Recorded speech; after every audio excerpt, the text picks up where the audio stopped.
Hola, ¿qué tal? Mi nombre es Esteban Moraschetti, soy uno de los docentes de la Cátedra de Psicología Educacional.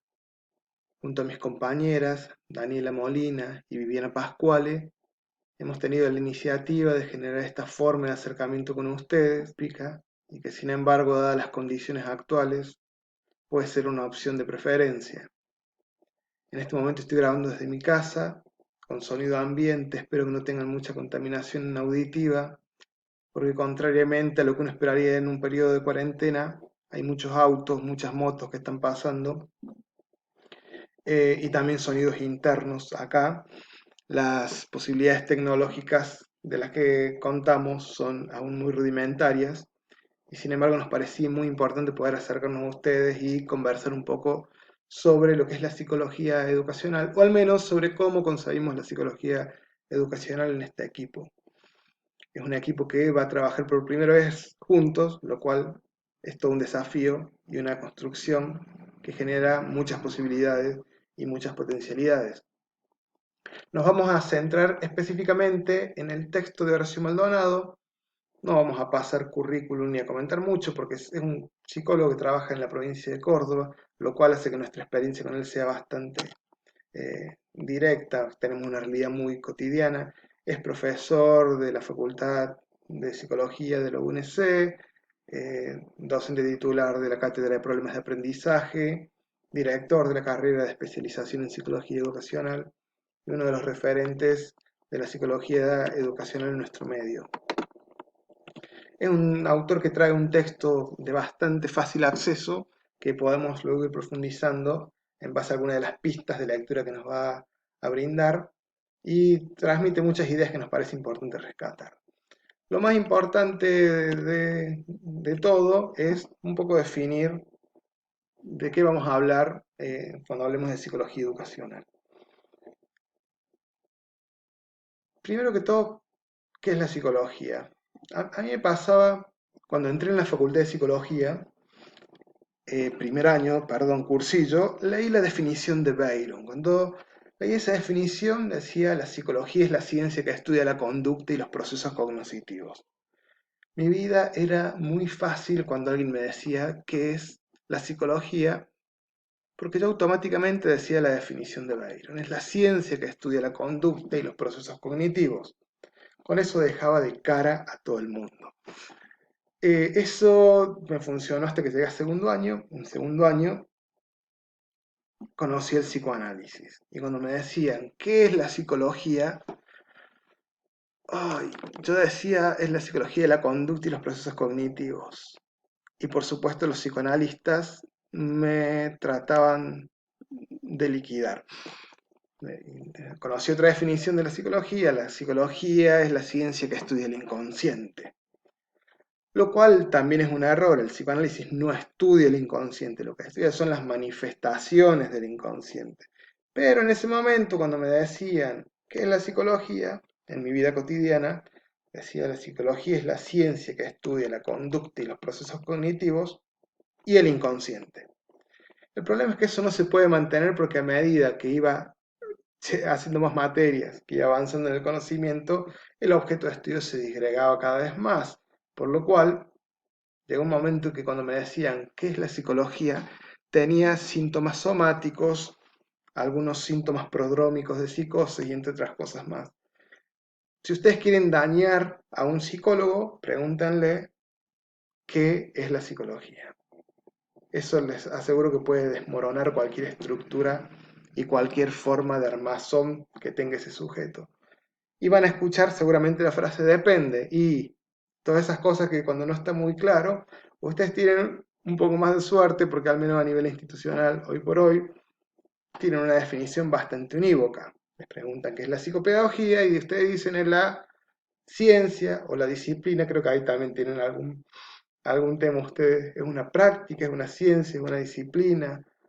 Eh, mis compañeros seguramente podrán dar una respuesta un poco más acabada a esto, pero que estudia el sujeto en situación de aprendizaje. Entonces ahí zafan, ¿no? Entonces está unificado, nadie discute, nadie se pelea, porque todos creen, todos consideran, más que creen, que estudian el sujeto en situación de aprendizaje. Ahora, ¿qué pasa? ¿Qué nos pasa a nosotros? Tenemos una psicología educacional. Ahora, ¿hay una psicología o hay múltiples psicologías?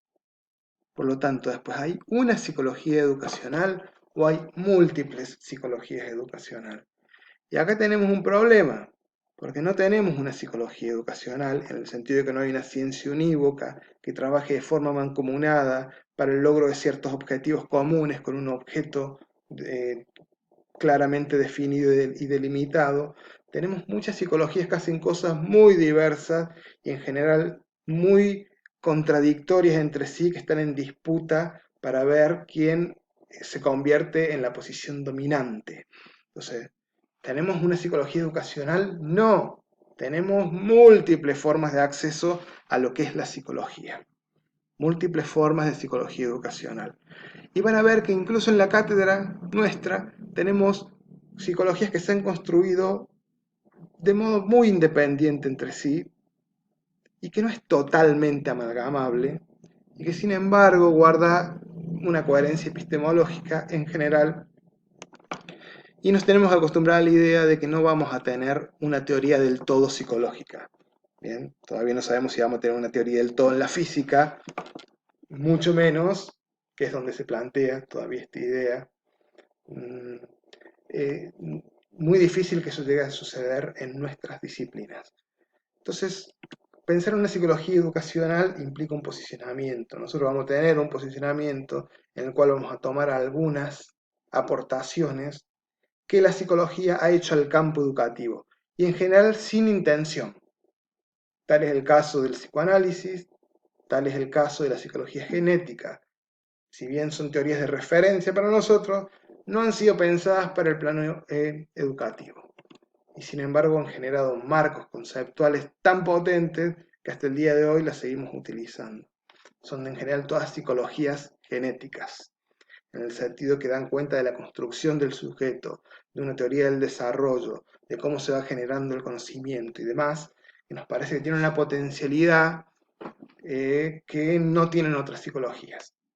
Al margen de que, al menos en mi posición personal, toda forma de antagonismo en la cual aquello se convierte en mala palabra es una forma de empobrecimiento conceptual y de no poder comprender que dentro de ciertos marcos, de ciertos puntos de partida, lo que están ofreciendo otras corrientes de pensamiento es muy válido y nos puede llegar a ser de mucha utilidad.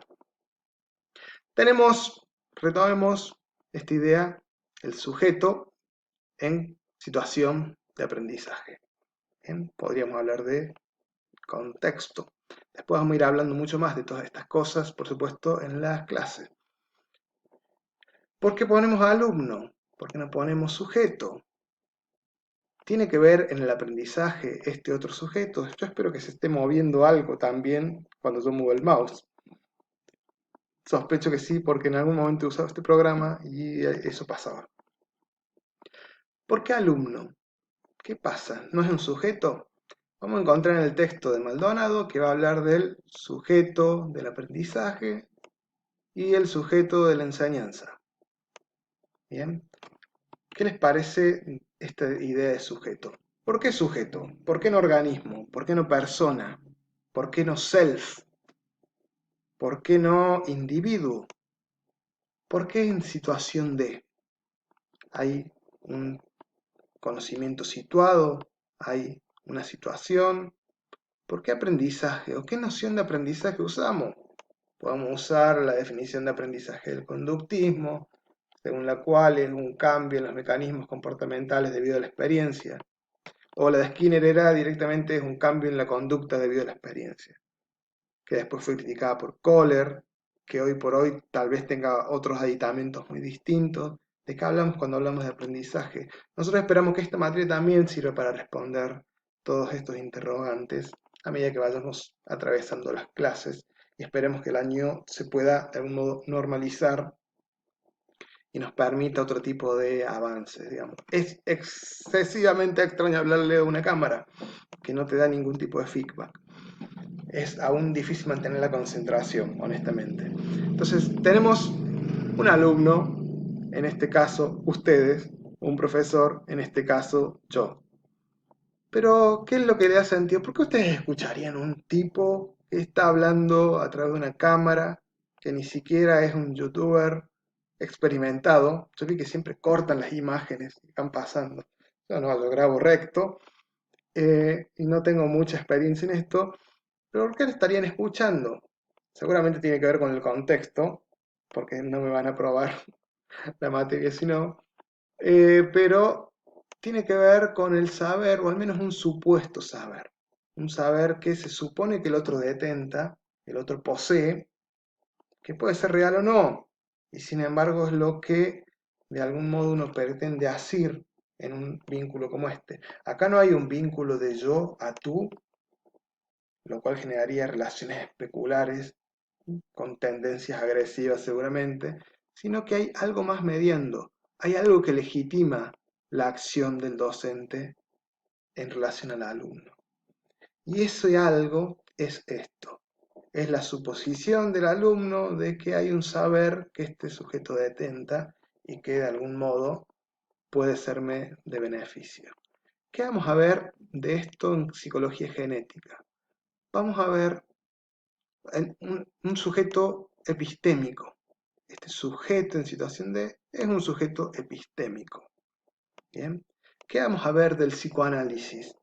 Vamos a ver que este sujeto no aprende descontextualizadamente, sino que además de una relación de conciencia a conciencia, hay una relación desde inconsciente a la conciencia y del inconsciente al inconsciente.